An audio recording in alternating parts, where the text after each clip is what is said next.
G'day Internet, Kale from Veza here, once again taking you into the VezaVerse, where we're going to show you how you can collaborate safely and effectively in Slack. As always, before we begin, let's quickly review what Veza is. Veza is the authorization platform for identity-first security, and it's built to help you answer a simple but vital question. Who can and should take what action on what data? Veza uses agentless read-only API access to ingest metadata from your identity providers, cloud providers, and all the actual data resources themselves, databases, cloud storage, SaaS apps. And we pass all of that metadata and normalize it into a single schema to describe effective permissions to data. And that model drives our authorization graph and lets us query all data permissions across your stack. With that information, you can develop insights into your access trends, you can surface violations of best practices, you can create workflows for governance and compliance, and you can constantly monitor the state of authorization and fix issues by integrating with ITSM and notification tools.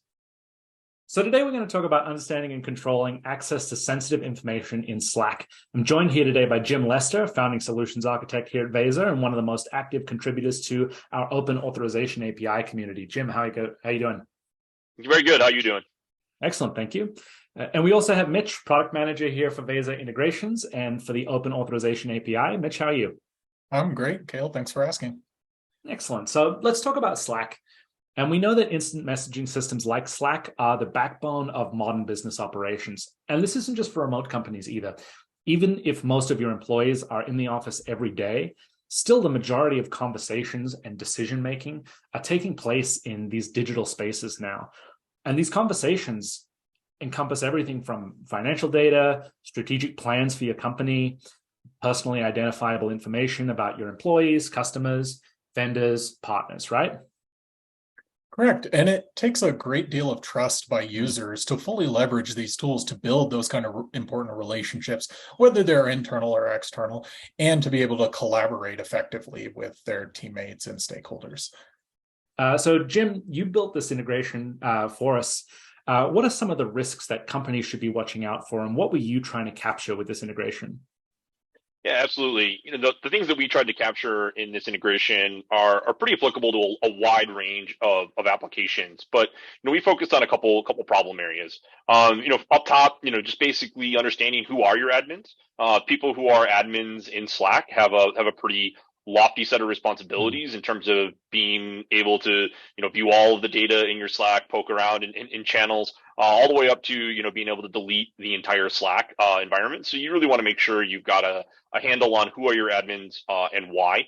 But as we talked about before too, collaboration being king to Slack, knowing who your guest users are is super important. Companies want to be able to collaborate with their partners, with their vendors, with their customers, and they're making use of these guest users and providing insight into those guest users to know who they are and make sure they're configured correctly is very important. And then final, just that same general visibility for all of your workspace users as well, even your own employees. You want to make sure that those employees are gaining access to Slack correctly. Most companies are centrally managing their users through an identity provider, and they want to make sure that there's that correlation between the identity provider user and the Slack user so that their auditing, their provisioning, their deprovisioning are all in lockstep and tightly integrated. Fantastic. So, Mitch, can you take us into a bit of a practical demo of what we can uncover and monitor with our Slack integration? Okay, awesome. So let me take you through a few of those important insights we can provide about your Slack environment. So let's use search here to pull up our Slack users. As you can see, this is a small environment meant for demo purposes, but you can imagine this quickly growing to multiple thousands of users, depending on both your internal employees and external collaborators. And what we really want to see to start with is what kind of membership those users have and therefore what permissions they have on your Slack environment. So I'm going to pull up our Slack custom application. And now what we're displaying here is the actual permissions that each of these users has on Evergreen Trucking's Slack environment. As Jim mentioned earlier, there's three account types that are heavily privileged and should be under intense scrutiny. And we'll start with administrator. We'll go to owner, and then we can go to primary owner. There are minor differences in the capabilities each of those roles contains, but all of them can cause quite a bit of damage if those accounts are compromised. From there, we're going to look at just our basic members. And these are folks that are part of your organization. They're provisioned in your Slack instance, or they are bots that you have added through other integrations to help with the productivity of your users. You can see in this small environment, we only have Slack bot, but this could quickly expand depending on the external tools you want to use. Most interesting in this, though, are guest users. And through this, we can identify who our guest users are, and we can remediate whether or not they should have the type of access they do. Right, that's right. Jim mentioned, there's different ways to configure external users in Slack. How do we sort of drill in to see how these users are set up? Yeah, so if we wanted to take a single user for an example, you can select that user. You can show some details, and what you're going to see are attributes directly out of Slack. The attributes we care about for guest users are these three. First, we want to see that they have MFA enabled. We don't want external parties accessing us in a less secure manner than our internal employees. And then you get into the guest user attributes. So is restricted, being true for this user Blake, that is a sign that they are a multi-channel guest. They have a much larger ability to be added to sensitive channels in your environment. And then is ultra restricted. This is an attribute assigned to single channel guests. So these would be folks that you've added for a very specific project. Other users cannot add them to other channels. Excellent. And, so we can see sort of how we can get an overall picture of our users in Slack, and we can drill into the details of any one. But let's sort of try and set a little bit of policy here. So as we see these multi-channel guests, right, they present a very particular risk because you might intend for them only to be part of one or two channels, but they can end up anywhere that they're invited. How should I approach that? I could approach that by trying to rigorously train all my employees to say, hey, make sure you don't invite an external person somewhere where they don't really need to be. But, there's human fallibility there. Maybe a better way to approach it is, I know that I probably don't want any multi-channel guests at all. When I invite an external collaborator, I have very specific things that I want them to do. And if I am going to have a multi-channel guest, I really want to have a strong reason why. So how can we sort of start to codify this as policy and something that we're constantly watching out for? Yeah, so codifying this as policy involves setting up monitoring for that type of user. And we're going to go into Query Builder to start that process. So the first thing I'm going to select are my Slack users again. What we want to do here is filter out filter for those multi-channel guest users. So we're going to select custom user for Slack, and we're going to select the attribute we're looking for, which is restricted, our multi-channel guest attribute. And we're going to set that to true. We want to select that for everybody.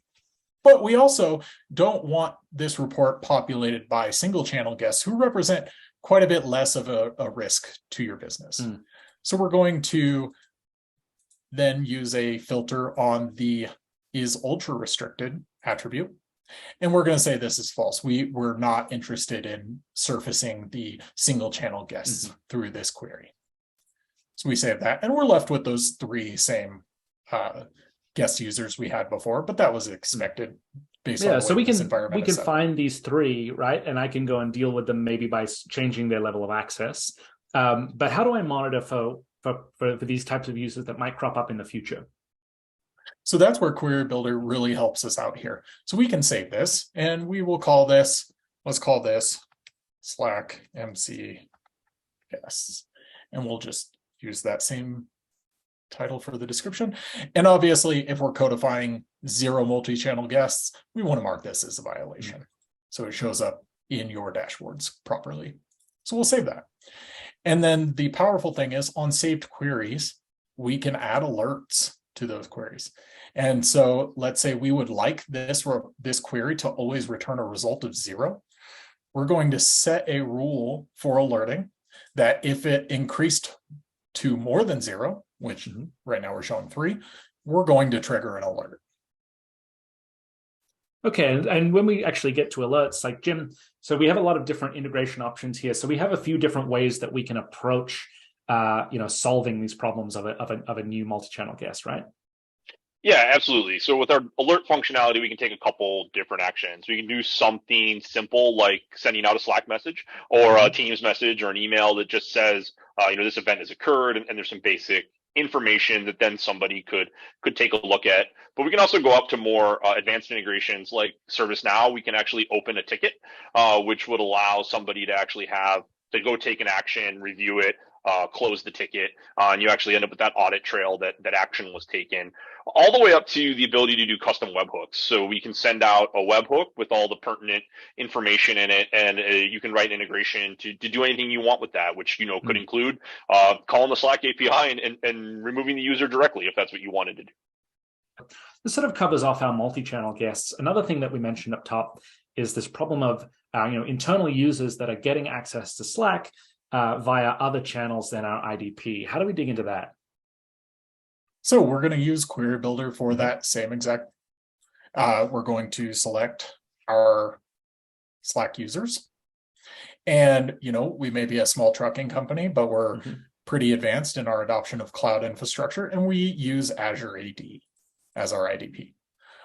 When you first select that, you're going to see the users that do have a relationship back to Azure AD. But we're interested in those that don't. And what you're seeing here is it is surfacing those guest users.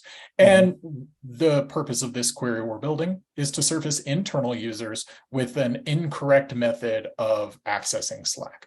So we're going to filter out those guest users using the same criteria we did for the multi-channel and single channel guests. But this time we want both of those attributes to be false. So we will set those up. And we are left with Slackbot, which means that this company is doing a very good job of eliminating local only accounts. So what we've seen in this demo, right, we've seen that by actually incorporating our Slack data into Veza, we're able to reduce the risks that come with collaborating with external people, customers, vendors, and partners, so we can collaborate with confidence. And we're able to make sure that we're following, our own provisioning best practices through our IDP, and we're able to monitor and reduce any overprivileged access to Slack that we have. Mitch, Jim, thanks so much for joining us today. Everyone, thanks for watching, and we'll see you next time.